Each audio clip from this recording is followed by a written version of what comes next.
नमस्कार।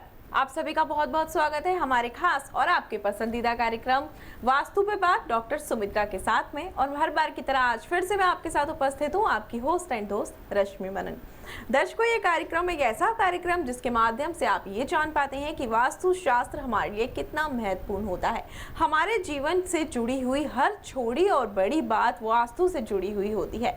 वास्तु के अनुसार यदि हम चलते हैं तो अपने जीवन को आसान कर पाते हैं, सुखमय तरीके से व्यतीत कर पाते हैं। लेकिन वहीं उसके विपरीत यदि हम वास्तु का ध्यान नहीं रखते तो हमारे जीवन में तमाम प्रकार की कठिनाइयां आकर हर दिन दस्तक देने लगती हैं। आखिरकार वास्तु का इस्तेमाल कैसे करें, वास्तु को कैसे समझें, वास्तु है क्या, वास्तु को किस तरीके से अपने जीवन में उपयोग करें, ये सारी जानकारियां आप तक पहुंचाने के लिए आज एक बार फिर से हमारे साथ स्टूडियो में उपस्थित है विश्वविख्यात डॉक्टर सुमित्रा जी। तो आइए इनका स्वागत कर लेते हैं। बहुत बहुत स्वागत है मैम आपका। दर्शकों, आपको बताना चाहूंगी कि डॉक्टर सुमित्रा जी जो है वो नकली आंख बनाने की एक्सपर्ट हैं, इसके साथ ही वास्तु एक्सपर्ट हैं, इसके साथ साथ ही ट्रीटमेंट के साथ ही ये वास्तु करेक्शन भी करती हैं। और सबसे खास बात ये है इनके बारे में कि विश्वविख्यात वास्तुशास्त्री पंडित सतीश शर्मा जी द्वारा स्थापित इंटरनेशनल वास्तु एकेडमी की तरफ से मैम को सिटी प्रेसिडेंट ऑफ कोलकाता है मैम। तो ये सारी जानकारियां बहुत ही ज्यादा महत्वपूर्ण है आपके लिए, क्योंकि मैम के द्वारा आपके जीवन की जितनी भी परेशानियां होती हैं उनको दूर किया जाता है। खासकर आपको ऐसी बातें बताई जाती हैं कि आप अपने जीवन के अंदर बहुत ज्यादा परिवर्तन ला सकते हैं। कैसे? वास्तु को अपनाकर। लेकिन आपके मन में जो भी जिज्ञासाएं हैं यदि उनको दूर करना चाहते हैं तो उसके लिए नंबर आपकी टीवी स्क्रीन पर है। इसके साथ साथ ही आप ईमेल कर सकते हैं ताकि आपके सवालों के जवाब इस कार्यक्रम के माध्यम से आप तक पहुंच पाए। तो मैम, आज के कार्यक्रम में हम हमारे दर्शकों तक और भी जानकारियां पहुंचाने वाले हैं। जितनी भी बातें आप हमारे दर्शकों को बताती हैं बहुत ज़्यादा महत्वपूर्ण होती हैं। साथ ही आप उनको एक टिप भी देती हैं कार्यक्रम के अंत में, जो कि हम आज भी हमारे दर्शकों को बताएंगे। लेकिन वास्तु का इस्तेमाल क्यों करना चाहिए हर किसी को, ये सवाल हर किसी के मन में आता है। इसका इस्तेमाल तो बहुत पहले किया जाता था, जब राजा महाराजा हुआ करते थे, उनकी बहुत सारी संपत्ति हुआ करती थी, बड़े बड़े महल हुआ करते थे। लेकिन आम आदमी के लिए वास्तु इतना महत्वपूर्ण कैसे है और क्यों है, क्या रोल है इसका लोगों की जिंदगी में? मैं आपको ये एक्सप्लेन करूंगी एक छोटी सी कथा के द्वारा जी। मत्स्य पुराण में सहदेव अधिकारम करके एक चैप्टर है। सहदेव अधिकारम माने सहदेव माने साथ रहना। एक समय में आपने ये कहानी सुनी होगी कि मनुष्य और देवता एक साथ रहते थे, लेकिन मनुष्य को घमंड हो गया कि अरे हम तो देवता के साथ रहते हैं। तो जितने देवता थे वो रुष्ट हो गए। उन्होंने कल्पतरु वृक्ष को लिया और वो स्वर्ग चले गए। अब जब मनुष्य इस पृथ्वी पर रह गया, अब वो क्या करेगा? उसे अब आहार चाहिए, उसे कुछ खाना है।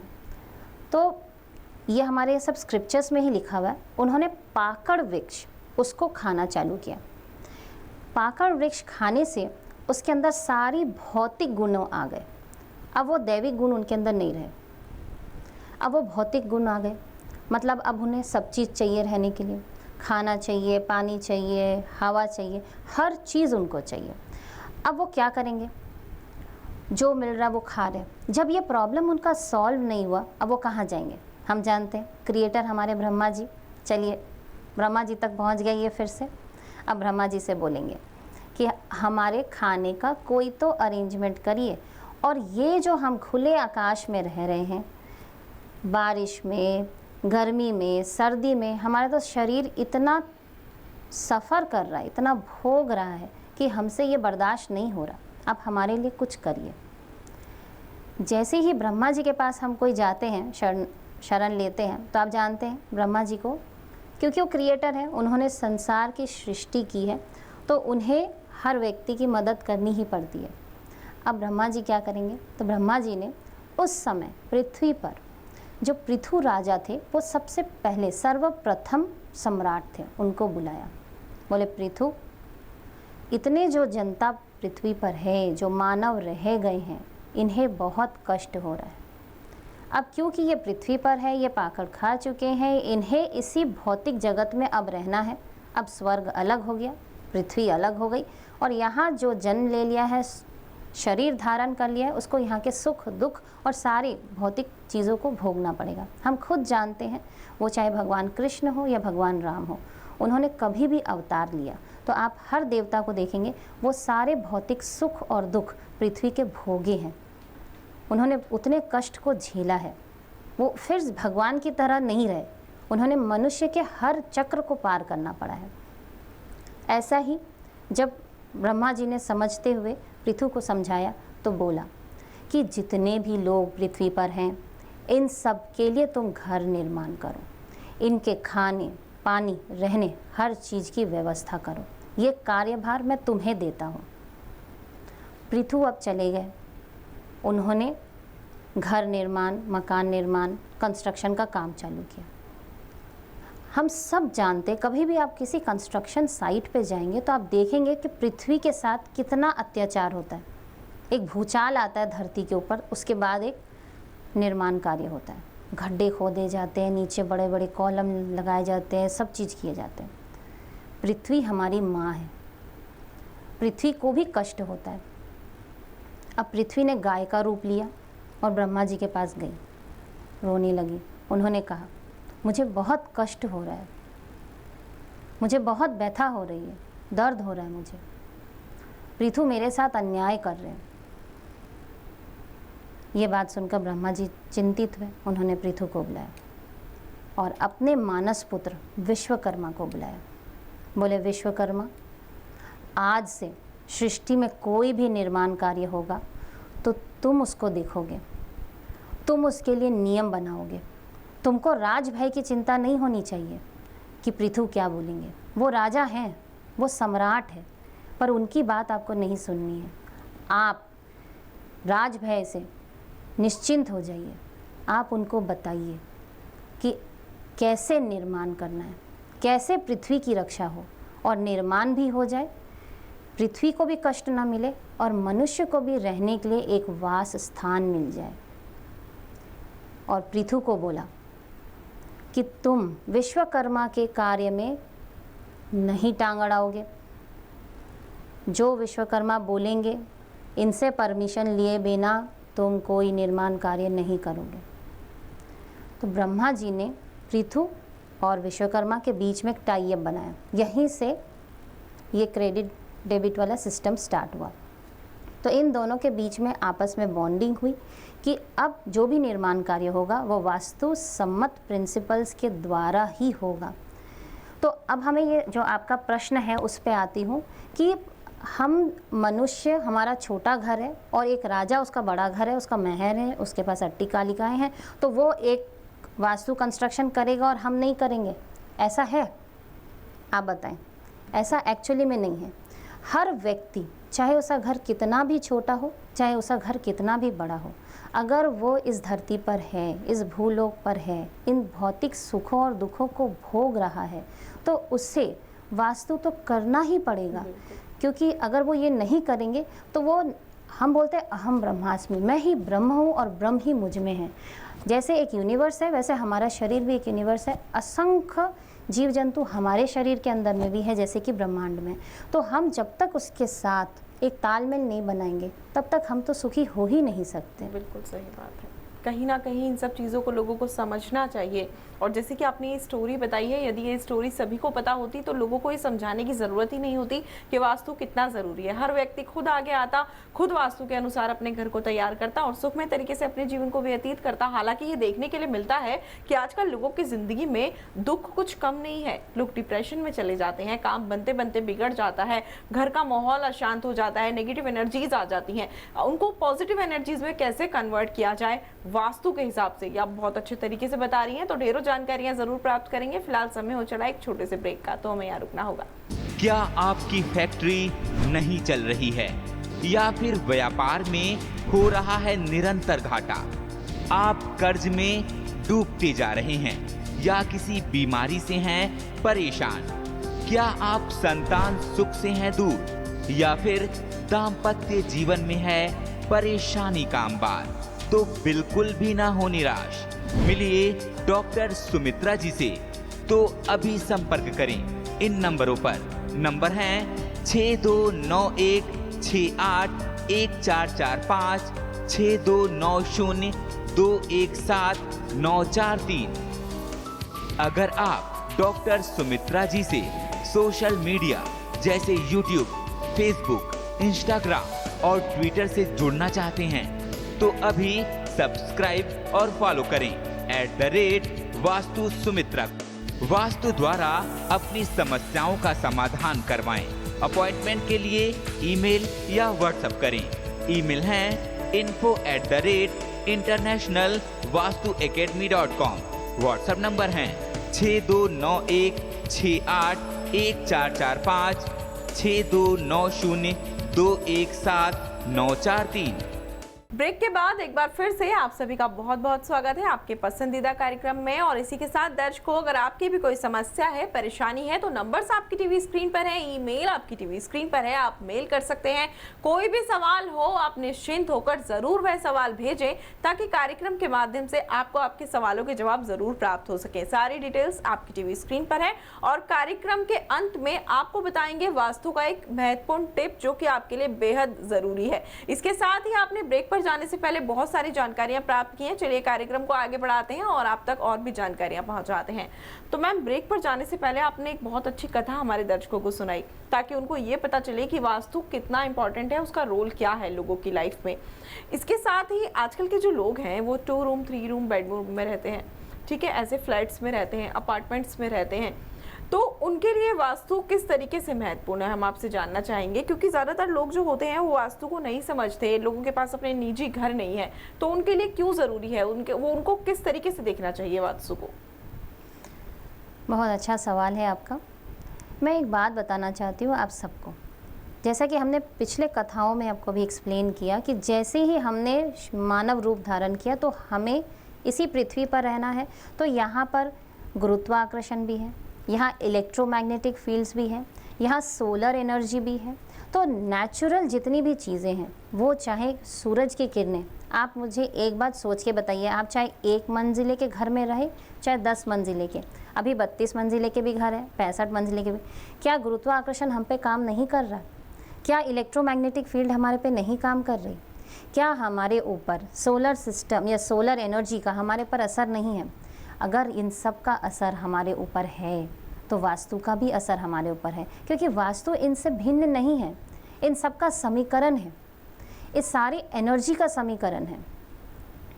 जब सारे एनर्जी एक साथ हमारे ऊपर काम कर रहे हैं, वही तो वास है, वही तो हमारा रेसिडेंस है, उसी पे ही तो वो काम कर रहे हैं। तो वास्तु को हम कभी भी फ्लैट ओनर और लैंड ओनर से अलग नहीं कर सकते। हाँ, सिर्फ एक चीज़ का फ़र्क पड़ता है, जब तक हमारा जलाशय, अगर हमने जो भी पानी रखा है, जब तक उसका भूमि से कनेक्ट ना हो, धरती से कनेक्ट नहीं हो, तब तक वाटर का हम बताते हैं कि वो हम पे उतना ज़्यादा इफ़ेक्ट नहीं करती। अगर हमने अपने घर में एक बॉन्साई लगाई है, एक पेड़ लगाया एक गमले में, उसका हमारे पर उतना कोई विशेष असर नहीं होगा। पर यही पेड़ जब हमने ज़मीन में लगाया अपने घर में, आपके घर के आंगन में, इसका आपके ऊपर वास्तु इफेक्ट ज़रूर होगा। तो सिर्फ जल और पेड़, ये 2 चीज़ के लिए आपका अपना प्लॉट या अपना ज़मीन या अपना जगह होना पड़ेगा जिस पे आपने उसको लगाया। बाकी सारी चीज़ें, चाहे वो किचन हो, चाहे वो टॉयलेट हो, बेडरूम हो, आपका पूजा घर हो, आपके पितरों का फ़ोटो रखने का जगह हो, हर चीज़ का इफ़ेक्ट आपके ऊपर होगा।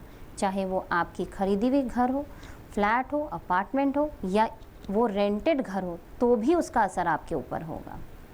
बिल्कुल ठीक कहा आपने, हर चीज़ का असर पड़ता है। क्योंकि व्यक्ति नहीं समझ पाता, क्योंकि लोग ज़्यादातर ये समझते हैं अगर हम अपना मकान बना रहे हैं, उसको तैयार कर रहे हैं, तो उसको ही वास्तु के हिसाब से बनाना चाहिए। लेकिन ये कोई नहीं समझता कि अगर हम कहीं फ्लैट ले रहे हैं या फिर अपार्टमेंट में रह रहे हैं या फिर कोई अपना ऑफिस ही क्यों बनाने के लिए जगह का हम चयन कर रहे हैं, वास्तु को सबसे पहले देखें, ताकि आगे जब हम किसी चीज़ के लिए, हर एक व्यक्ति का यही सपना होता है कि अगर बिजनेस स्टार्ट कर रहे हैं तो बिजनेस ग्रोथ करे, लेकिन अगर वास्तु को नहीं ध्यान में रखते तो बिजनेस चलते चलते भी ठप हो जाता है।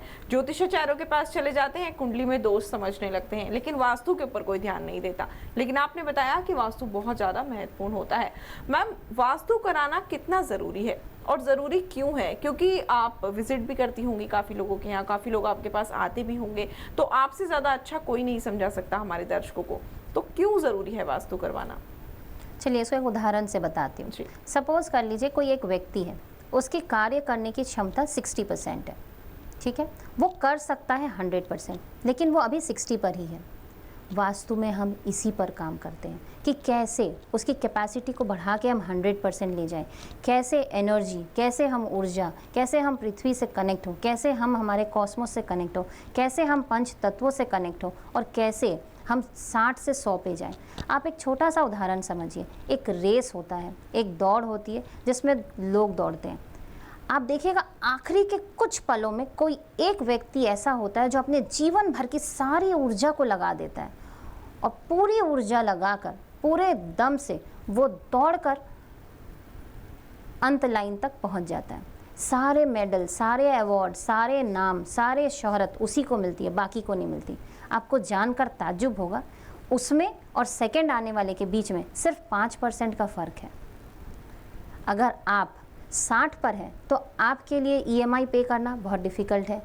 इस क्रेडिट कार्ड का पेमेंट आप उस क्रेडिट कार्ड से करते हैं, ऐसे ऐसे करके आप अपनी जीवन चलाते हैं। अब आप समझिए कि अगर 60 पर आप हैं और इस तरीके से आपकी लाइफ चल रही है तो कितना दिक्कत होता होगा आपको। यही अगर आपकी एनर्जी को बढ़ाई जाए और 100 पे ले आया जाए और अगर आप अपनी EMI के बर्डन से मुक्त हो जाए और जो हमारा इंटरेस्ट रेट है इससे मुक्त हो जाए तो हमारा जीवन बहुत सुखमय हो जाएगा। इसीलिए हर व्यक्ति के लिए इसको करना बहुत ज़रूरी है। बिल्कुल ठीक कहा मैम आपने, और हर एक व्यक्ति यही चाहता है कि जीवन सुखमय हो जाए, सारी समस्याएं दूर हो जाएं। इसलिए वास्तु ज़रूर सबको करवाना चाहिए क्योंकि वास्तु बहुत बहुत बहुत ज़्यादा महत्वपूर्ण है। और उम्मीद करते हैं कि इस कार्यक्रम के माध्यम से लोगों को ज़रूर ये समझने में आसानी हो रही होगी कि वास्तु का इस्तेमाल कैसे करना है, किस तरीके से करना है। फिलहाल हमारे दर्शकों की बेसब्री जो है वो बहुत ज़्यादा बढ़ चुकी है, तो उसको शांत करते हैं। जानकारियाँ तो बहुत सारी ले ली, समय आ चला है आज की टिप का। चलिए एक बहुत अच्छी टिप देती हूँ। सब आप सारे दर्शक टीवी देख रहे हैं, आपने बहुत सारे ऐसे टीवी सीरियल देखे होंगे जिसमें बहुत सारी ऐसी औरतें हैं जो आप समझ सकते हैं क्या करती हैं। घरों को तोड़ती हैं, कलह मचाती हैं और बहुत सारी समस्याएं करती हैं। आइए देखते हैं उनके घर का वास्तु। अगर आप उनका घर देखें तो उनका घर में द्वार इस हिस्से में होगा। अगर ऐसे किसी व्यक्ति को आप जानते हैं जिसका काम सिर्फ घर तोड़ना ही है तो जाइए उसके घर में इधर जो दरवाज़ा है इसको बंद कर दीजिए। आप देखेंगे कि उसके व्यक्तित्व में बहुत परिवर्तन आ गया है। जी, यानी कि ये दरवाजे को ही बंद करने से या उसकी दिशा बदल देने से इतने बड़े चेंज आ सकते हैं, मतलब उम्मीद भी नहीं की होगी शायद किसी ने। जैसे कि आपने बताया कि किसी का नेचर कैसे चेंज हो सकता है, अगर कोई झगड़ालू है तो उसको कैसे शांत बनाया जा सकता है एक दरवाजे को बंद करके। बहुत बड़ी टिप है। तो फिलहाल हमें यहाँ रुकना होगा, लेकिन आप आए, दर्शकों तक इतनी ज़रूरी जानकारियाँ पहुँचाई, अपना कीमती समय दिया, आपका बहुत बहुत धन्यवाद। तो दर्शकों देखा आपने, ये छोटी छोटी सी टिप्स होती हैं जो हमारे जीवन में बहुत बड़े बड़े बदलाव ला देती हैं, लेकिन ज़रूरत होती है इनको समझने की और इनको अपनाने की, अपने जीवन में इनको लाने की और इस्तेमाल करने की। और कैसे इनका इस्तेमाल करना है, कैसे इनको अपनाना है, कैसे इनको जानना है, कैसे जीवन को आसान करना है, ये आप जान पाते हैं इस कार्यक्रम के माध्यम से। इस कार्यक्रम के माध्यम से ढेरों जानकारियाँ तो आप प्राप्त कर ही लेते हैं, तो बहुत सारे सवाल तो आपके मन में भी ज़रूर आते ही होंगे। तो आपको परेशान होने की बिल्कुल ज़रूरत नहीं है। आप देखिए आपके टीवी स्क्रीन पर जो आपको नंबर नजर आ रहे हैं, ये आपके लिए ही तो है। आप इन नंबर्स को नोट कर लीजिए। आप कार्यक्रम के बाद भी कॉल कर सकते हैं, मैम से बात कर सकते हैं, सारी जानकारियां प्राप्त कर सकते हैं, घर के वास्तु को जान सकते हैं, घर में किस तरीके से वास्तु का इस्तेमाल करना है ये जान सकते हैं, ईमेल कर सकते हैं। मेल आईडी आपकी टीवी स्क्रीन पर दिखाई जा रही है। इसके साथ ही इस कार्यक्रम में हर दिन कुछ नया होता है, हर दिन कुछ नई जानकारी, हर दिन नए नए टिप्स आपको जानने के लिए मिलते हैं। तो ये कार्यक्रम बेहद महत्वपूर्ण है। आप जानते हैं हम आपसे किस समय मिलते हैं, तो आप उस समय इस कार्यक्रम को ज़रूर देखें ताकि आपके जीवन में बड़े बड़े बदलाव आ सकें। कल का जो एपिसोड है वो और ज़्यादा खास होने वाला है। कैसे, मैं बताती हूँ। कल हम एक नक्शा लेंगे किसी के घर का और उस नक्शे को आपके सामने देखकर बताएंगी मैम कि इनके घर में क्या प्रॉब्लम है, ये प्रॉब्लम क्यों आ रही है, इसका कारण क्या है और निवारण क्या है। तो आप भी अगर अपने घर का वास्तु चेक करवाना चाहते हैं तो आप भी अपने घर का नक्शा, डायरेक्शन या फिर जो भी सवाल है मेल कर सकते हैं। सारी डिटेल्स आपकी टीवी स्क्रीन पर है। देखिए लोग तो यहाँ वहाँ भटकते रहते हैं, आपके लिए तो सब कुछ बहुत इजी कर दिया गया है क्योंकि नंबर्स आपकी टीवी स्क्रीन पर है, मेल आईडी आपकी टीवी स्क्रीन पर है। घर बैठे बैठे ही तो आपको सवाल भेजना है, तो भेजिए ना, किस बात के सोच रहे हैं, देर किस बात की। सारी डिटेल्स आपकी टीवी स्क्रीन पर है। फिलहाल आज के कार्यक्रम में इतना ही, हमें यहाँ रुकना होगा। आपसे होगी फिर से मुलाकात अगले एपिसोड में। तब तक के लिए मुझे दीजिए आज्ञा और आप भी खुश रहें, स्वस्थ रहें। नमस्कार।